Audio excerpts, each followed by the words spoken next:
안녕하세요. 용산에 살고 있는 33세 여자입니다. 전 이혼한 지 이제 막 1년이 넘었어요.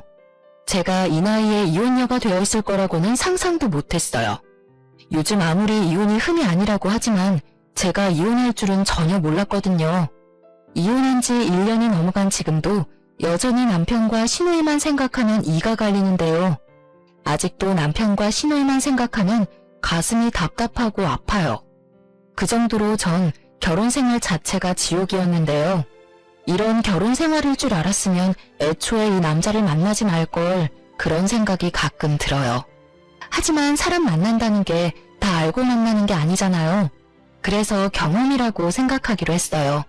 결혼 생활로 인해 생긴 답답한 마음을 조금이나마 풀고 싶어 사연을 보내게 되었는데요. 조금 긴 저의 이야기를 들어주시면 감사하겠습니다. 저와 남편은 대학교 동갑내기 같은 대학교 커플이었어요.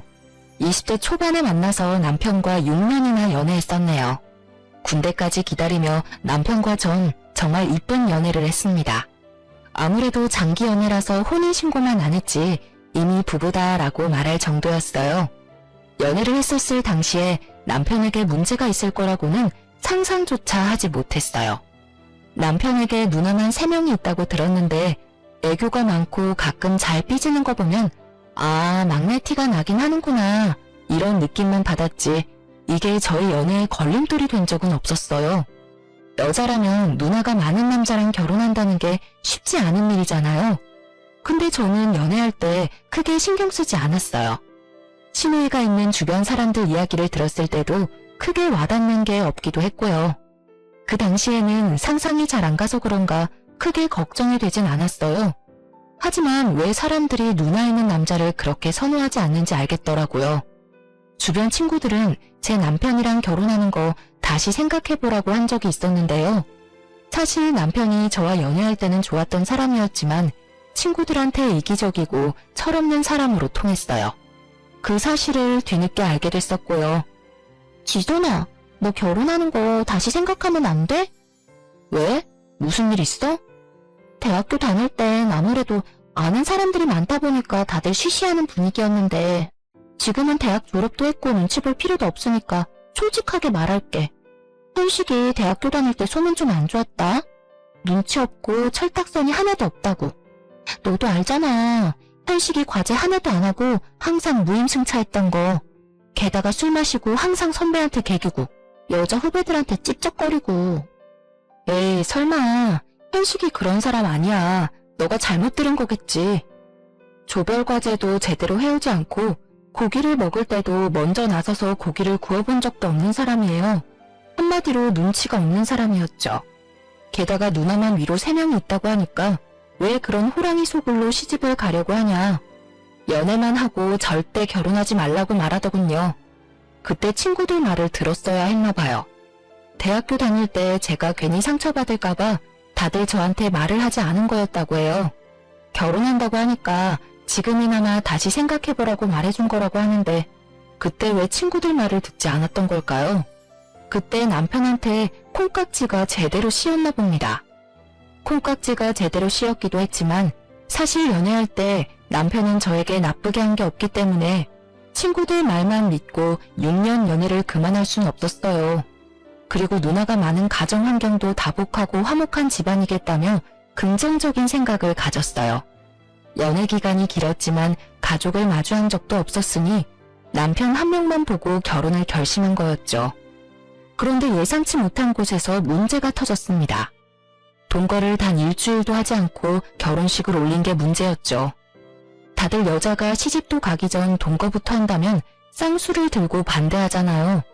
전 이번 계기로 무조건 동거는 필수 과정이라고 느꼈습니다. 솔직히 결혼은 평생 한 사람과 같이 사는 거잖아요. 붙어있는 시간이 그만큼 길어지는데 생활 습관 같은 걸 꼭 확인하는 게 맞다고 생각했네요. 네, 저는 그걸 못해서 뼈저리게 후회했습니다. 남편의 생활 습관 자체가 저와 너무 맞지 않아서 스트레스를 많이 받았어요. 세상에 이렇게 무능한 남자가 다 있을까 싶을 정도로 남편 존재 자체가 미워졌었는데요. 여보, 이거 설거지 해놓으라고 몇 번을 말해. 내가 잠깐 마트 다녀온 사이에 분명 설거지 좀 하라고 했지. 그리고 이거 밥그릇에 물 안 담궈 놓으면 밥알 굳어서 안 씻긴다니까? 제발 밥 먹었으면 물 좀 부어놓으라고. 아, 똑같은 말을 몇 번째 말하는지도 모르겠다. 설거지하고 싶은 사람이 해야지. 나 지금 게임 한 판만 하고 할게. 조금만 기다려봐. 이렇게 싱크대에 음식물 오래 두면 벌레 꼬여서 더 힘들어져. 지금 게임이 급한 게 아니야. 초파리 꼬이고 모기 생기고 난리부르스 되기 전에 빨리 설거지해. 남편은 본인이 해야 할 기본적인 집안일조차 하지 않아요. 본인이 먹은 과자 봉지나 그릇 등등 본인이 치우는 법이 없어요. 탁자에 먹은 껍질을 그대로 올려놓더라고요. 한두 번은 치워줬습니다. 세 번째부터 부글부글 끓더라고요. 마치 저에게 치우라는 듯이 올려놓는 꼴이란 저지르는 사람 따로 있고 치우는 사람 따로 있다는 말이 맞습니다. 옆에 분리수거 봉지가 있는데도 분리수거? 그런 거 안 합니다. 하라고 시켰더니 조금 있다가 본인이 내킬 때 하겠다고 하더라고요. 한마디로 치우기 귀찮다는 거죠. 신혼 초에는 라면조차 끓이는 법을 몰라서 저한테 하나하나 배웠습니다. 아무리 오냐오냐 자란 막내라고 해도 라면을 못 끓이다니요. 게다가 설거지 요령도 없어서 싱크대가 물바다가 되거나 그릇만 수십 개는 깨졌습니다. 결혼할 때 산 비싼 집기는 이미 다 없어졌네요. 처음엔 남편이 다치지 않았을까 걱정이 많이 됐었는데 결혼 1, 2년 차가 넘어갈 때부턴 또 지랄이다 하라고 그냥 대수롭지 않게 넘겼어요. 그런 남편을 볼 때마다 답답함을 느꼈던 저는 남편에게 설거지를 시키는 것보단 내가 하는 게 낫겠다 싶어서 결국 모든 설거지는 제가 하게 됐습니다. 생각해보면 남편이 설거지를 하지 않기 위한 계획이었나 싶더라고요. 설거지 말고도 화장실 문제로 자주 싸우기도 했었는데요. 소변을 볼 때 남편의 소변이 사방팔방으로 다 튀다 보니 다음에 쓰는 제가 정말 불편하고 찝찝하더라고요. 내가 분명 말했지. 오줌 쌀 때마다 제발 이리저리 튀기지 말라고. 오줌이 튀면 닦기라도 하던가. 왜 이대로 냅두냐고. 하여튼 혼자 깔끔한 척은 다 하네. 여보, 그 결벽증 좀 고쳐. 우리 집에선 이런 걸로 문제될 게 전혀 없었어. 그리고 답답하면 여보가 좀 알아서 닦아놓으면 되잖아. 우리 엄마도 뭐라고 안 하는 걸 왜 너가 난리냐? 이제 한평생 나랑 살아야 하는데 언제까지 엄마 하면서 지낼 거니? 이제 내가 싫다고 하는 건 고치는 척이라도 해. 너 나이가 몇 살인데 애처럼 굴고 그래? 왜? 아니 고작 이런 일로 화를 내는 너가 예민한 거 아니야? 우리 20년 넘게 다르게 생활했던 사람이야. 어떻게 하나하나 다 마음에 들 수 있겠냐? 서로 안 맞으면 맞추는 노력이라도 해야 할 거 아니야. 근데 당신은 잘못된 건 고치려고도 안 하잖아. 난 그게 싫고 짜증난다고. 남편이랑 생활 습관 자체가 180도 달랐어요. 아무리 게으른 사람이라고 해도 그렇지 남편의 행동은 전부 무개념 그 자체였답니다. 내가 싫다고 하면 고치려고 하는 척이라도 해야 하는데 고칠 생각 전혀 없다며 대놓고 말하는 태도가 정말 어이없더라고요. 연애할 땐 정말 이런 사람인 줄은 전혀 몰랐어요. 연애할 당시 1박 2일 정도로 여행 몇 번 같이 간 적이 있는데 그때마다 부지런히 움직이던 사람이었기에 이렇게 게으른 사람일 거라는 전혀 생각 못했어요. 연애할 때와 결혼할 때 너무 다른 사람이라서 같은 사람이 맞나 싶더라니까요. 저희 친정 부모님 앞에서는 세상 부지런한 사람인 척 연기를 너무 잘해서 아무리 친정 부모님한테 하소연을 해도 믿어주질 않더라고요. 여우 중에서도 완전 상여우가 저희 남편이에요. 남편이 이렇게 게으르고 무개념이 된 이유는 다 누님들 때문이었는데요. 특히 남편과 2살 차이가 나는 막내 누님 때문이 커요. 시부모님을 보면 세상 멋지고 냉철하신 분들이세요. 자식이라고 해서 무조건 오냐오냐 하는 법이 없으시고 맞으면 맞다, 아니면 아니다라고 단호하게 말씀하시는 분들이세요. 그래서 남편은 시부모님 앞에서 항상 아무 말 못하고 기가 죽을 정도인데요. 반면 남편 누님들은 그런 남편이 뭐만 하면 이쁘다, 귀엽다라며 엄청 이뻐해요. 남편은 누님들 앞에서는 기가 엄청 사는 편일 정도였어요. 누가 보면 누님들이 남편을 낳은 건가 싶더라니까요. 그래도 시어머님과 첫째 누님, 둘째 누님은 시집살이를 절대 시키는 법이 없어요. 오히려 저보고 쉬라고 말할 정도였는데요. 그래서 말로만 듣던 시누이 짓에 대한 걱정이 사라지게 됐었는데요. 하도 주변 사람들이 시누이는 시어머니보다 더 심하다는 말을 들은 적이 몇 번 있어서 조금 겁을 먹은 상태였거든요. 그렇지만 첫째, 둘째 누님만 보고 안심할 수는 없었어요. 남편보다 2살 많은 막내 누님은 정말 시집살이가 심한 편이라서 제가 고생이 정말 많았었는데요.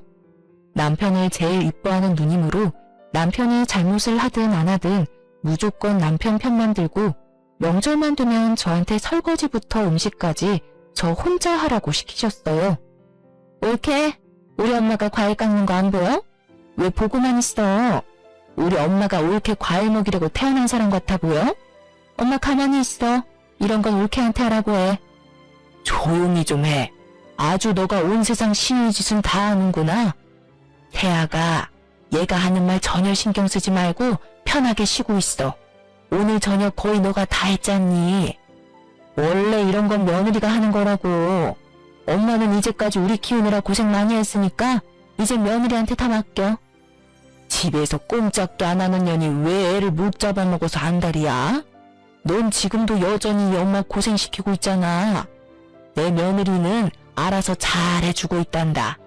너 여기서 한마디만 더 하면 이 집에서 나가.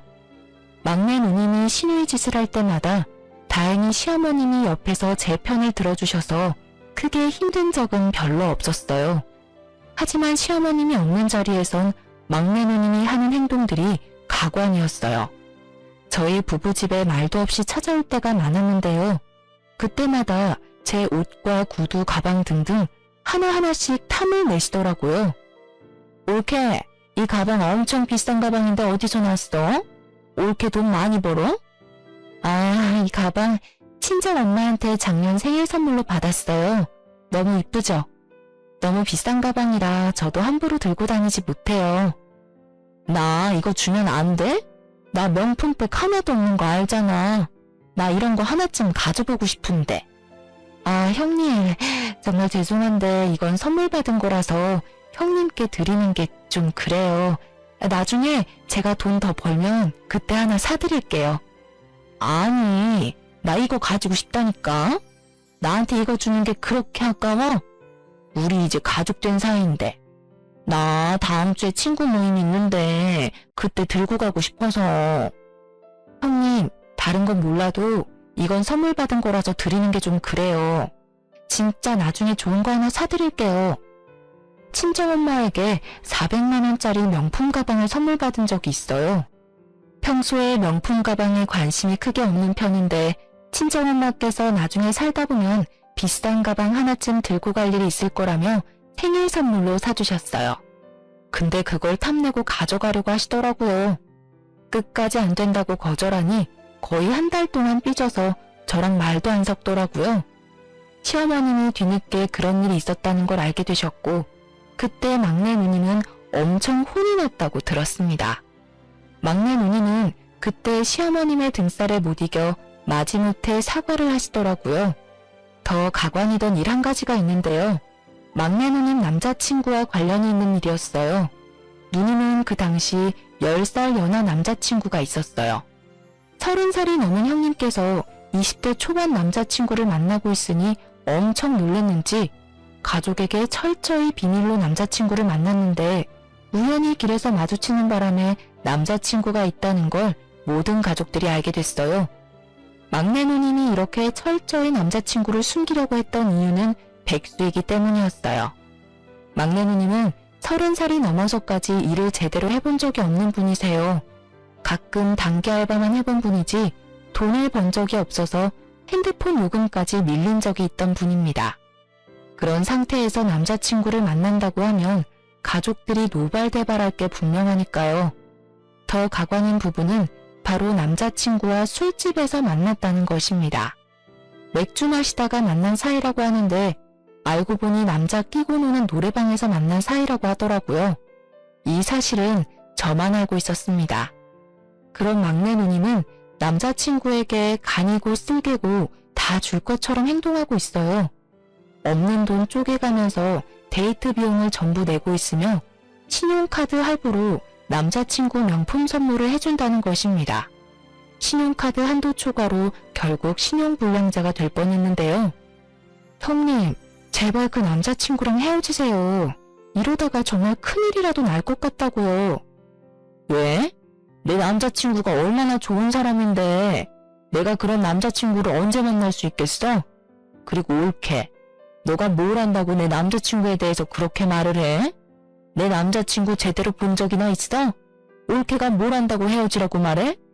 앞으로 이런 일로 나한테 뭐라고 하면 올케 가만히 안 둬.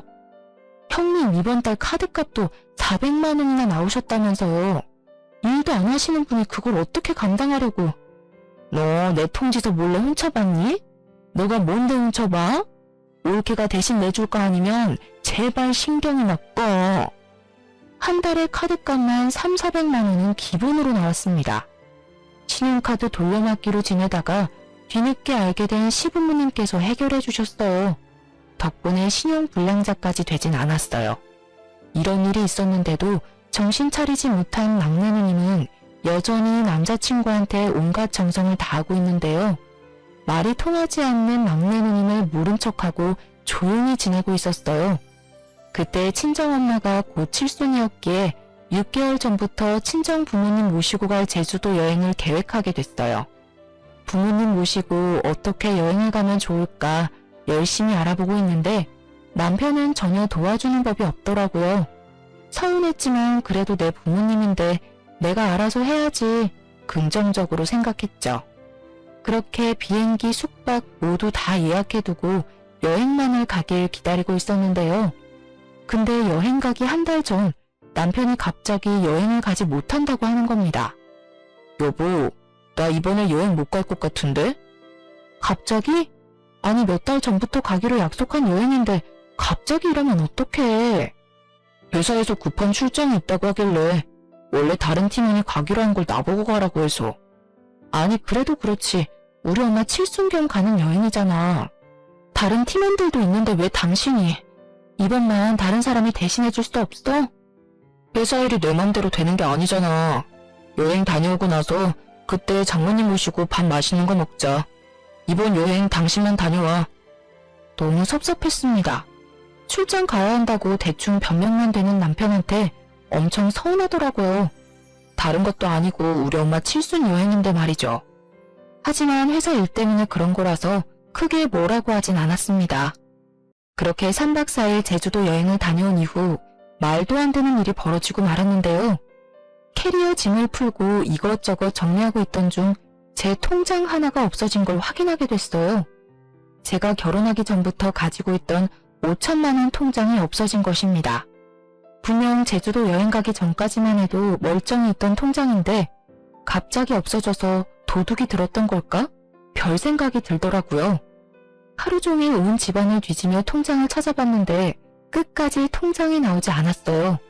너무 놀란 저는 안절부절 못하다가 결국 남편한테 이 사실을 알리고 경찰서에 신고하려고 하는데 남편이 급하게 신고하려는 걸 막더라고요. 그래서 왜 막냐며 성질을 냈었는데 알고 보니까 통장에 손을 댄 범인은 바로 남편이었어요. 남편이 범인이라는 사실을 알고 나서 얼마나 화가 나고 배신감이 들던지. 경찰에 신고부터 해야겠어. 진짜 난 분명히 여기 뒀는데. 여보, 우리 집 현관문 비밀번호 바꿀까? 도둑이 된 게 분명하다니까. 그렇지 않고서야 통장에 발이 달렸나. 사실 내가 그런 거야, 내가. 뭐? 그게 무슨 말이야? 당신이 그런 거라니. 사실 내가 급한 일이 있어서 그 돈 썼어. 그러니까 경찰서에 신고할 필요가 없다고. 미쳤어? 당신이 뭔데 내 돈에 손을 대? 어디서 썼는데? 뭐가 그렇게 급하다고 남의 돈에 손을 대냐고. 도대체 어디다가 쓴 거야? 5천만 원이나 되는 돈을 도대체 어디다 사용한 거지 물어봤는데 안절부절 못하며 끝까지 말을 못하더라고요. 끝까지 말을 하지 않길래 시부모님께 전화를 하려고 했습니다. 시부모님께 말한다고 하니 그때서야 어디에 사용을 한 건지 알려주더라고요. 미선이 누나한테 줬어. 막내 누나. 정말 미안해. 누나가 급한 곳에 돈 쓸 곳이 있다고 해서 빌려줬어. 막내 형님? 미쳤어? 빌려줄 사람이 따로 있지. 땡전 한 푼 없는 막내 형님한테 빌려주면 어떡하냐? 당신 솔직히 말해봐. 내 돈 훔치려고 제주도 여행 안 간다고 한 거지? 내가 지금 이 사실 발견하지 않았더라면 끝까지 숨기고 있었을 거잖아. 누나가 이래서 갚는다고 하길래 정말 미안해. 미안해, 여보야.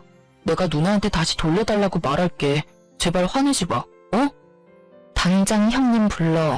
지금 당장. 그렇게 저와 남편 막내 누님과 3자 대면을 하게 됐습니다. 막내 누님의 얼굴을 보자마자 뺨 한 대 갈기고 싶은 거 꾹 참고 말을 이어나갔습니다. 형님, 남편한테 다 들었어요. 남편한테 5천만 원 빌리셨다면서요? 그게 무슨 돈인 줄 알고 빌리셨어요? 근데 왜? 내 동생한테 돈 빌리는 게 큰 잘못이야? 그 일 때문에 이 시간에 날 여기로 부른 거야? 전 이렇게 뻔뻔하고 가증스러운 사람 처음 봤습니다. 본인 동생한테 빌린 돈인데 왜 자기를 불렀냐며 뻔뻔하게 나오는 막내 누님 때문에 진짜 화가 치밀어 오르더군요. 가운데 앉아있는 남편은 눈치만 보며 기죽은 강아지처럼 앉아 있었습니다. 내가 이런 남자랑 6년을 연애하고 결혼을 했다는 게 정말 한심하더라고요. 과거로 돌아가서 이 결혼을 막고 싶은 심정이었어요. 그 돈은 제 돈이에요. 알고는 있으셨어요? 그 5천만 원이 올케 돈이라고? 5천만 원의 출처가 저라는 말에 당황한 막내 누님은 애써 당황하지 않은 척 포커페이스를 유지했었습니다. 형님, 그 5천만 원 당장 돌려주세요. 그 돈 빌려간 지 얼마 안 됐으니까 다 쓰진 않으셨을 거잖아요.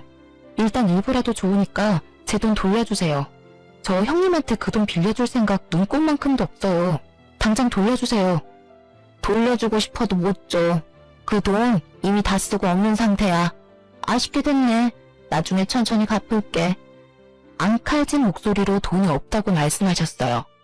당장 돌려줄 돈이 없다며 배째라는 듯이 나오는 막내 누님 때문에 혈압이 오르다 못해 쓰러질 것 같았습니다.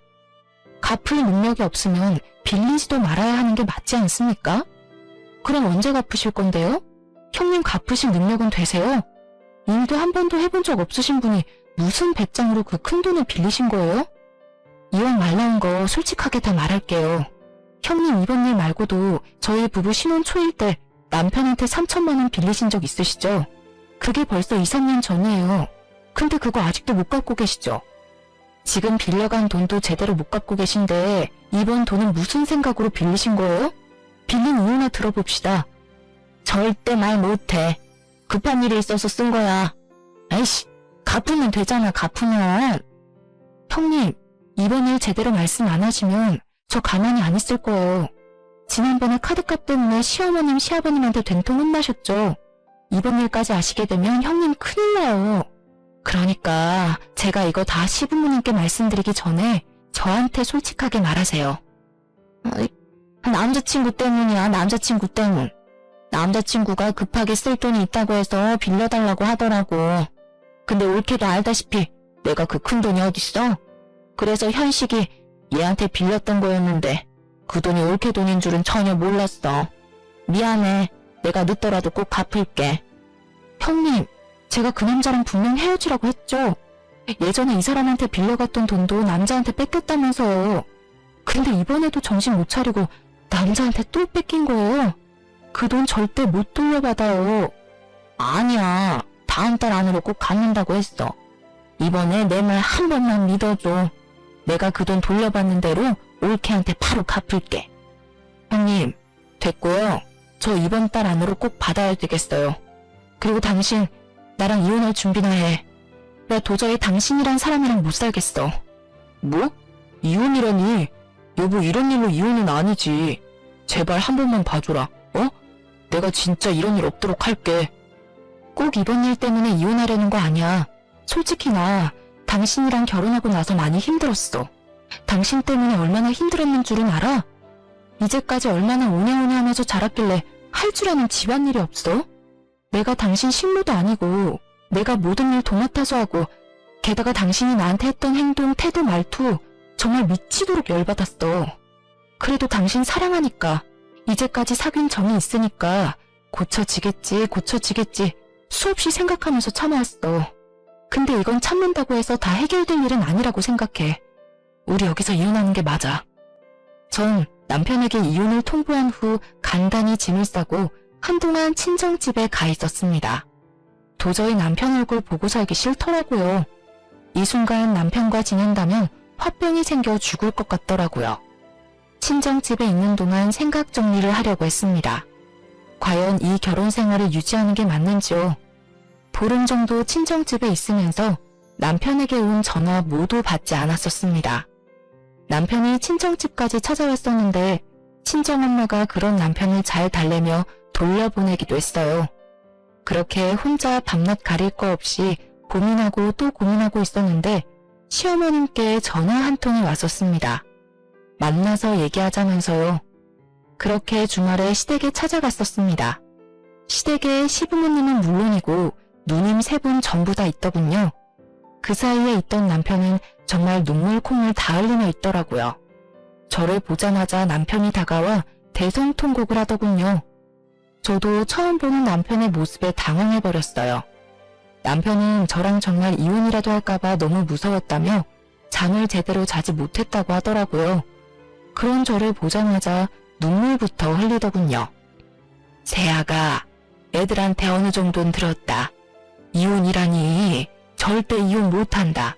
도대체 어떤 일이었길래 이혼까지 한다는 소리가 나와. 얼만큼 들으신 거예요, 어머님? 전부 다 들으신 거 맞으세요? 현식이가 너 돈에 손을 댔다는 정도만 들었다. 도대체 무슨 일이길래 그러니? 어머님, 이왕 이렇게 된 거 제가 직접 말씀드릴게요. 이 사람이 제 5천만 원에 손을 댔더라고요. 근데 그게 다 막내 형님 때문이었어요. 어머님도 아시죠? 막내 형님 남자친구. 그 남자친구 때문에 이 사람한테 돈을 빌려달라고 한 거였더라고요. 근데 남편은 저한테 말도 없이 제 돈을 빌려준 거였고요. 저 남편도 남편이지만 막내 형님 때문에라도 이혼하는 게 맞다 생각해요.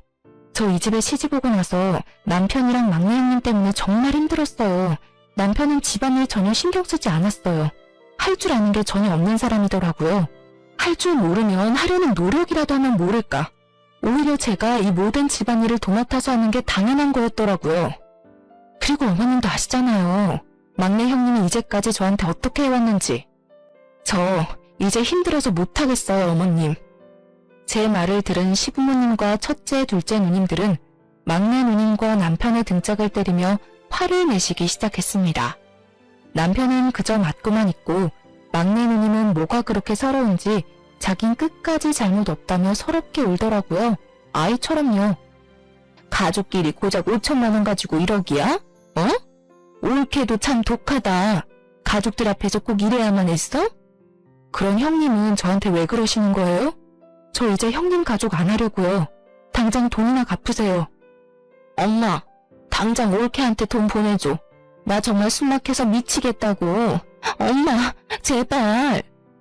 너가 빌린 돈 내가 왜 갚아줘야 하니? 너 능력껏 빌린 돈 갚아라. 그리고 분명 엄마가 말했었지? 그 남자 절대 만나지 말라고. 넌 엄마 말이 개똥 같니? 왜 말을 안 들어? 남자한테 간이고 쓸개고 다 내주는 여자가 세상에서 제일 한심한 여자라고 몇 번을 말했어, 이거사. 너 앞으로 이런 식으로 살 거면 나 보고 살지 마. 전 이날 이후 집에 있는 모든 짐을 빼고 나왔습니다. 친정 부모님은 혼자 나가서 살 생각하지 말고 같이 살자고 하시더군요. 남편과 살던 집은 전세였었는데 다음 세입자를 구한 뒤 돌려받은 전세비는 제가 그대로 갚기로 했습니다. 그 전세값은 저희 친정 부모님이 빌려주신 돈이었기 때문에 제가 갚는 게 맞았습니다. 그리고 남편과 이혼을 준비하고 있는 과정에서 시어머님을 마지막으로 보게 됐어요. 시어머님이 절 마지막으로 꼭 보고 싶다고 하셔서 따로 만나게 됐었는데요. 대아가, 우리가 이렇게 된 게 참 마음이 아프다. 너가 현식이랑 갈라서기 전에 마지막으로 너 얼굴 보고 싶었어. 어머님, 저도 마음이 좋지 않네요. 어머님은 제가 보는 앞에서 6천만 원이란 큰 돈을 계좌이체 해주셨어요. 놀란 저는 돈을 거절하려고 했는데요. 하지만 어머님은 이 돈 꼭 받았으면 한다고 하셨어요. 이 돈 꼭 받아줘. 시엄마로서 마지막으로 해주고 싶어서 그래. 너가 우리한테 시집 왔을 때부터 얼마나 고생이 많았어. 내가 너희 결혼한다고 했을 때 도와준 것도 없어서 항상 마음에 걸렸어. 이 돈 받을 자격 충분하다. 부모로서 애들한테 줘야 할 돈 그냥 너한테 주고 싶어서 그런다. 우리 애들이 몸만 컸지 아직 철이 없어. 우리 막내 그동안 같이 살아줘서 고맙다. 이건 애들이 빌려간 돈이랑 별개로 주는 거니까 애들한테 돈 꼭 받아내. 이 돈 받았다는 거 애들한테 절대 말하지 말고. 저와 시어머님은 한참을 울었습니다. 사실 전 시어머님 덕분에 결혼 생활을 이어갈 수 있던 거였거든요. 친정엄마처럼 정말 잘해주셨습니다. 그런 어머님과 앞으로 못 볼 거란 생각에 정말 슬프고 그렇더라고요. 이 이후로 남편과 이혼하게 됐습니다. 처음엔 남편이 이혼하지 않으려고 엄청 때를 썼는데 시댁에서 당장 이혼하라고 부추겼다고 들었어요. 그렇게 마지못해 저와 이혼을 하게 됐습니다. 이혼을 하고 난 뒤 얼마 지나지 않아 돈 문제로 남편을 만난 일이 있었어요. 이혼은 했었지만 돈 문제는 바로 해결되지 않았거든요. 당신 돈 언제 줄 거야? 형님이 안 주면 당신이라도 내 5천만 원 돌려줘야지. 누나가 빌린 돈인데 내가 꼭 갚아야 하나? 그런 무책임한 말이 어딨어. 애초에 5천만 원에 손을 댄 건 당신이야. 형님이 못 갚으면 당신이라도 내 돈을 갚아야지. 이 돈 빠른 시일 내로 못 갚으면 둘 다 경찰서에서 나 볼 줄 알아. 여보, 돈도 돈이지만 우리 다시 합치면 안 돼? 이혼 도장 찍어줄 생각 없었는데 하도 엄마 아빠가 이혼하라고 옆에서 난리를 피우는 바람에. 우리 다시 합칠 일 절대 없어. 그러니까 나한테 여보라고도 부르지 마.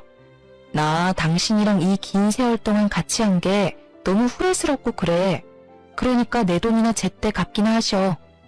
남편은 5천만 원 때문에 엄청 스트레스를 받는 눈치였어요. 일을 하지 않는 막내 누님은 당연히 5천만 원 갚을 능력이 되지 않기 때문이죠. 시부모님께선 말로만 갚아주지 않을 거라고 하실 줄 알았는데 진짜 갚아주지 않더라고요. 남편과 막내 누님 두 사람 스스로 돈을 갚아야 하는 상황이었던 거죠. 이혼하고 나서 한두 달 정도 지난 후에 제 통장으로 5천만 원 돈이 입금되었습니다. 이 두 사람 이 큰 돈이 없다는 것쯤 뻔히 알고 있는데 생각보다 돈 입금이 오래 걸리지 않아서 놀랬었어요. 이 돈 어떻게 갚은 거냐고 물어봤었는데요. 알고 보니 남편과 막내 누님께서 각각 반반씩 대출을 받았다고 하네요. 남편은 직장을 다니고 있는 사람이라서 제1금융권 은행에서 대출받는 게 가능했는데 무직인 막내 누님은 대출받는 게 한정적이라서 결국 제1금융권이 아닌 대부업체에서 대출을 받았다고 합니다. 대부업체는 다른 대출에 비해 금리가 높은 편이잖아요. 매달 원금과 이자를 갚는 게 너무 힘들었는지 울고 불고 난리가 아니라고 합니다.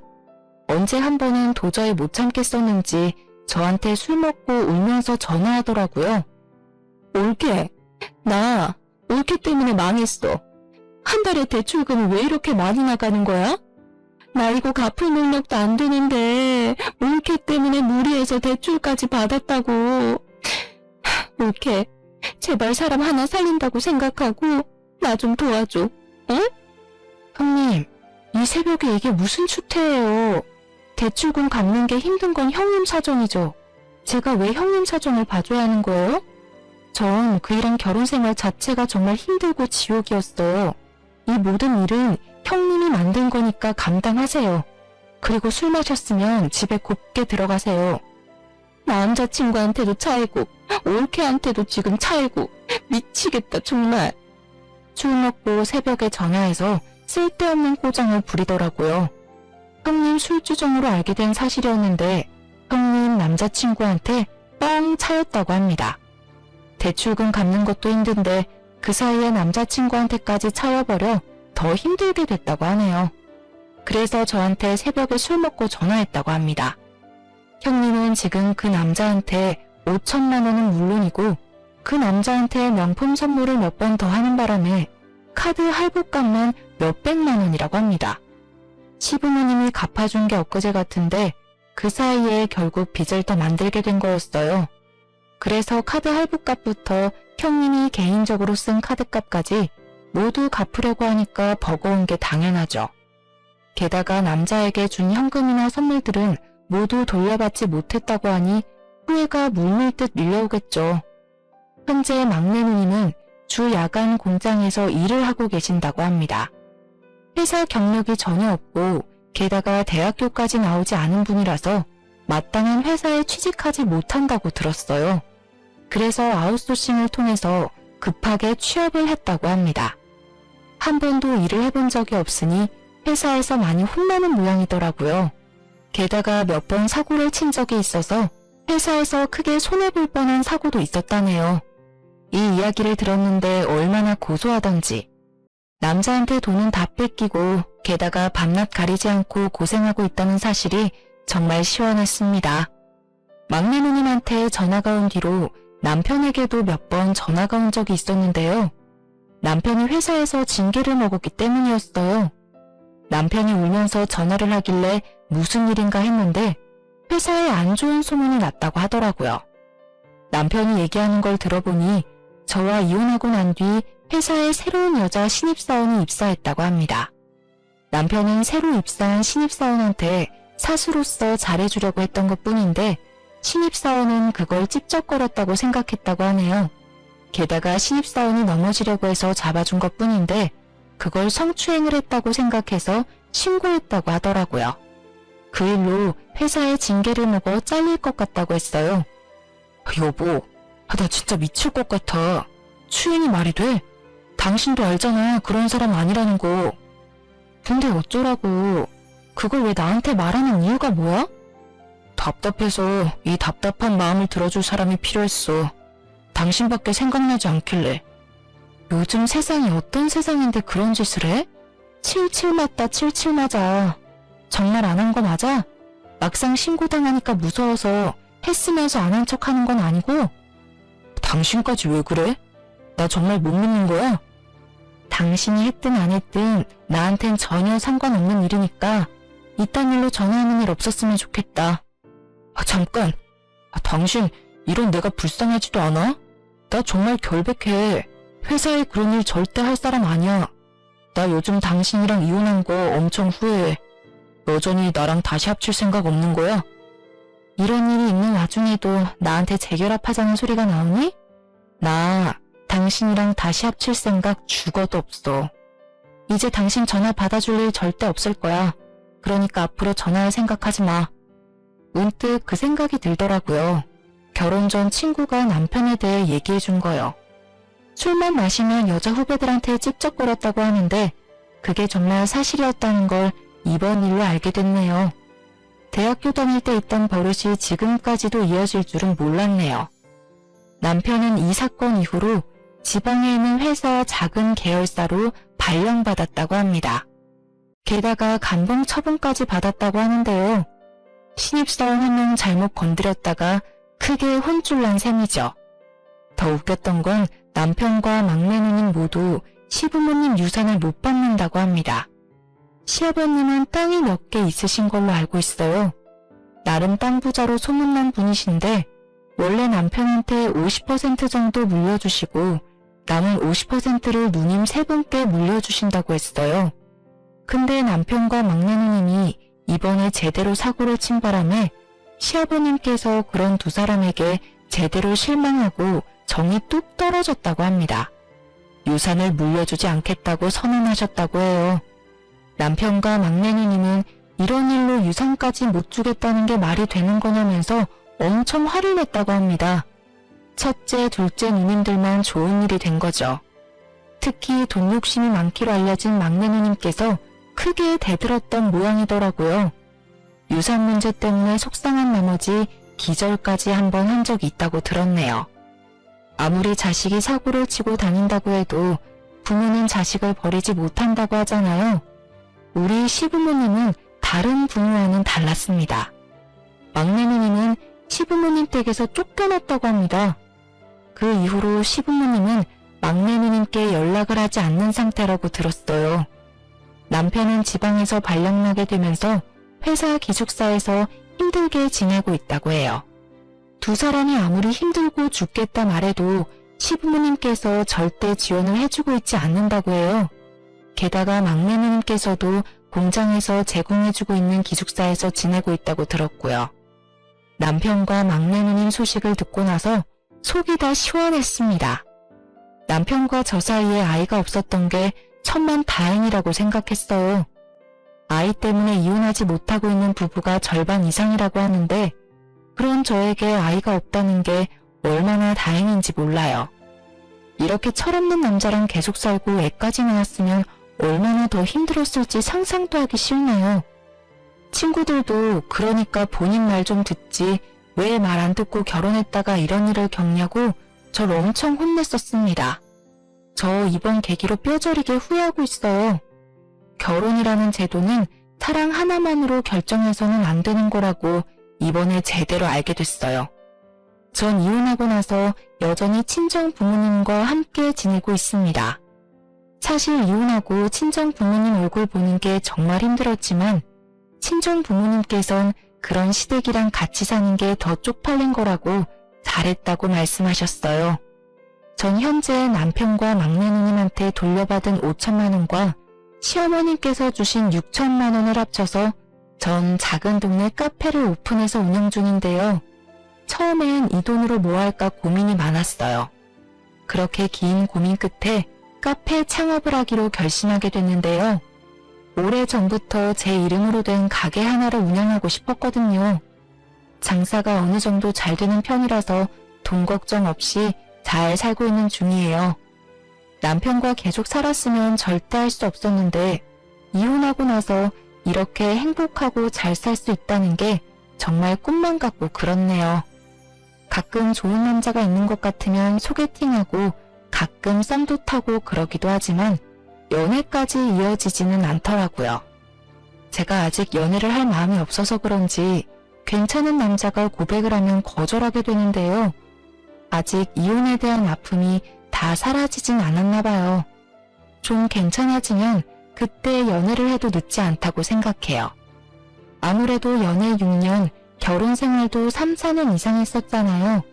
긴 세월을 같이 했던 사람이 갑자기 사라지다 보니 좀 공허하고 속이 쓰라린 게 있어요.